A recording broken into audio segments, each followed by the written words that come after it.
بسم اللہ الرحمن الرحیم۔ السلام علیکم پیارے بچوں، آج کے ہمارے سبق کا عنوان ہے یوم آزادی یعنی آزادی کا دن۔ تو آج ہم اس سبق میں یوم آزادی کے بارے میں پڑھیں گے۔ سب سے پہلے ہم اس کے خاص الفاظ کو دیکھ لیتے ہیں۔ خاص الفاظ ہیں مملکت خداداد، معرض وجود، تقاریب، صلاحیتوں، چاک چوبند۔ آئیے تو اب سبق کو شروع کرتے ہیں۔ قوموں کی زندگی میں آزادی سے بڑھ کر اور کوئی نعمت نہیں ہوتی۔ جی بچوں، قوموں کی زندگی میں سب سے بڑی نعمت کون سی ہوتی ہے؟ آزادی کی۔ دنیا میں ہمیشہ آزاد قوموں کو ہی عزت اور احترام کی نگاہ سے دیکھا جاتا ہے۔ نگاہ کے معنی ہے نظر کے، یعنی دنیا میں جو آزاد قومیں ہیں انہیں ہی عزت ملتی ہے، انہیں ہی احترام ملتا ہے۔ اللہ تعالیٰ کا احسان عظیم ہے کہ اس نے ہمیں آزادی کی نعمت سے نوازا ہے۔ احسان عظیم بہت بڑا احسان، نوازا ہے یعنی عطا فرمایا ہے۔ تو اللہ تعالیٰ کا یہ ہم پر بہت بڑا احسان ہے کہ اللہ تعالیٰ نے ہمیں آزادی کی نعمت عطا فرمائی ہے۔ ہم ایک آزاد قوم ہیں۔ ہمیں فخر ہے کہ ہم مملکت خداداد پاکستان کے شہری ہیں۔ فخر کے معنی ہے ناز، غرور۔ مملکت خداداد اللہ تعالیٰ کی طرف سے عطا کردہ مملکت، یعنی ہمیں اس بات پر فخر ہے، ناز ہے کہ ہم ایک آزاد ملک کے شہری ہیں، ملک پاکستان کے شہری ہیں، ایک آزاد قوم ہیں۔ پاکستان 14 اگست سن 1947 کو معرض وجود میں آیا۔ معرض وجود میں آیا یعنی بنا۔ جی بچوں، پاکستان کب بنا تھا؟ 14 اگست سن 1947 کو۔ آزادی کے حصول میں ہمارے بزرگوں نے اپنی جان و مال کی بے شمار قربانیاں دی ہیں۔ آزادی کے حصول میں یعنی آزادی کو حاصل کرنے کے لیے ہمارے جو بڑے بزرگ ہیں انہوں نے جان و مال کی، اپنی جانوں کی اور اپنے مال یعنی دولت کی، مال کی بے شمار، ان گنت، جن کا کوئی شمار نہیں، اتنی قربانیاں دی ہیں۔ ان عظیم قربانیوں کی یاد تازہ رکھنے اور آزادی حاصل کرنے کی خوشی میں ہم ہر سال 14 اگست کو یوم آزادی مناتے ہیں۔ جی پیارے بچوں، ہمارے بزرگوں نے ایک آزاد وطن حاصل کرنے کے لیے، آزاد ملک حاصل کرنے کے لیے جو قربانیاں دی تھیں، اپنی جان کی، اپنی مال کی، تو ان قربانیوں کو یاد کرنے کے لیے، ان کی یاد کو تازہ رکھنے کے لیے ہم آزادی کا یہ دن مناتے ہیں۔ ہر سال 14 اگست کو، یعنی جس دن پاکستان بنا تھا 14 اگست کو، اسی دن ہم یوم آزادی کا دن مناتے ہیں، بڑے جوش و خروش کے ساتھ مناتے ہیں۔ یوم آزادی منانے کی تیاریوں کا آغاز 1 اگست سے ہی ہو جاتا ہے۔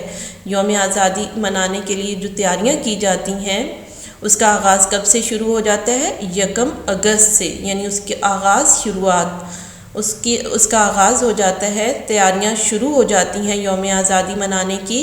چھوٹی بڑی مارکیٹوں اور بازاروں میں جھنڈیوں اور سبز ہلالی پرچموں کے سٹال لگ جاتے ہیں۔ جی بچوں، بازاروں میں اور مارکیٹوں میں جھنڈیوں اور سبز ہلالی پرچموں، ہلالی ہلال سے ہے جس کے معنی ہے چاند کے، تو سبز رنگ کے چاند ستارے والے پرچموں، جھنڈوں کے سٹال اور جھنڈیوں کے سٹال لگ جاتے ہیں۔ لوگ بچوں کے ساتھ گھروں سے نکلتے ہیں اور ان سٹالوں کا رخ کرتے ہیں، یعنی اپنے بچوں کو لے کر گھروں سے باہر آتے ہیں اور ان سٹالوں پہ جاتے ہیں جہاں سے انہیں جھنڈے اور یہ جھنڈیاں ملتی ہیں سبز رنگ کی۔ اس طرح ہر طرف چہل پہل نظر آتی ہے۔ چہل پہل، رونق، یعنی ہر طرف رونق ہی رونق ہوتی ہے۔ یوم آزادی کے موقع پر پورے ملک میں عام تعطیل ہوتی ہے۔ تعطیل کے معنی ہے چھٹی کے، یعنی یوم آزادی والے دن پورے ملک میں چھٹی ہوتی ہے۔ البتہ تعلیمی اداروں کو تقریبات کے انعقاد کے لیے کچھ وقت کے لیے کھلا رکھا جاتا ہے۔ انعقاد یعنی منعقد کرنا۔